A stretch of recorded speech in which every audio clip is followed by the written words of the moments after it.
Hello दोस्तों, आज हम जानेंगे धीरेन्द्र कृष्ण शास्त्री बागेश्वर धाम वाले बाबा के बारे में।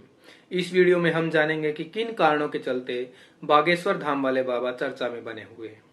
चलिए वीडियो की शुरुआत करते हैं और शुरू से हम जानते हैं धीरेन्द्र कृष्ण शास्त्री के जीवन के बारे में।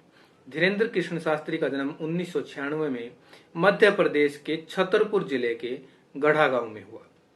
इनके पिता का नाम राम कृपाल गर्ग था।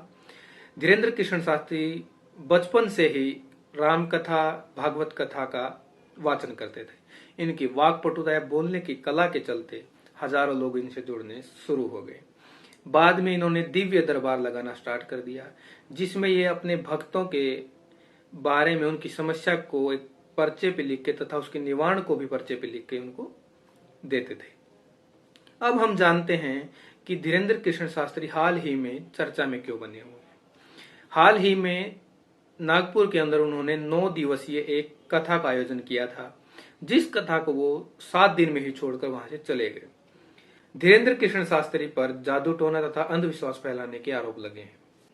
अब मैं बताता हूं, श्याम मानव एक अंध श्रद्धा उन्मूलन समिति के संचालक हैं, जिन्होंने बागेश्वर धाम वाले बाबा को ओपन चैलेंज दिया था कि अगर वो मेरे 10 व्यक्तियों के बारे में जुड़ी हुई सत्य बातें बता देंगे तो मैं आपको 30 लाख रुपए इनाम का दूंगा।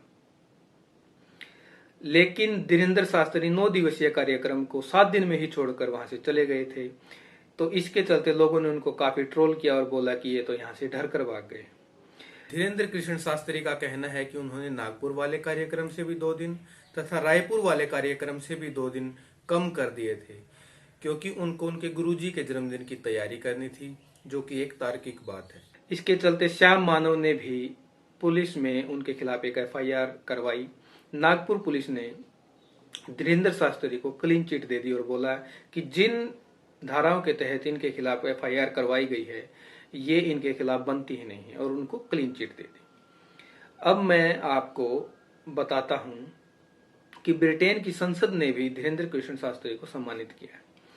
अब मैं आपको एक बात और बताता हूं। कुछ लोग कहेंगे कि धीरेन्द्र कृष्ण शास्त्री पहले से ही उन बातों को रट कर आता है और उन लोगों को बता देता है।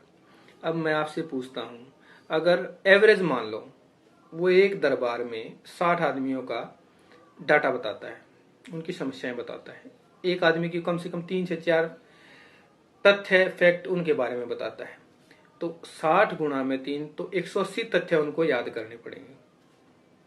दूसरा, 1 साल के अंदर वो लगभग एवरेज मान लो आप 200 दिन दिव्य दरबार लगाते हैं, तो उनको लगभग 180 गुणा में 200 36,000 फैक्ट्स याद करने पड़ेंगे।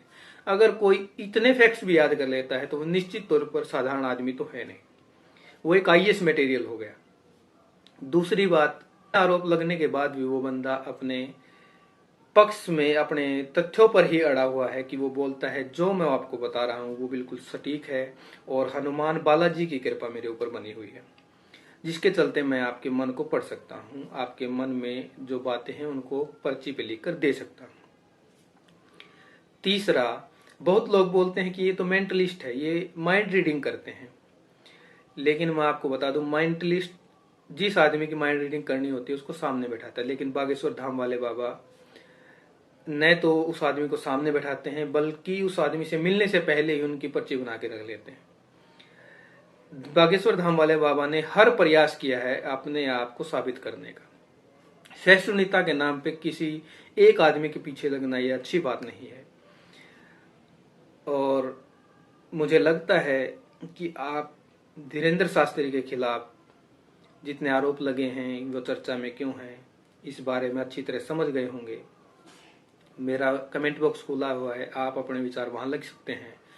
मेरे चैनल को लाइक शेयर सब्सक्राइब जरूर कीजिए। Thank you.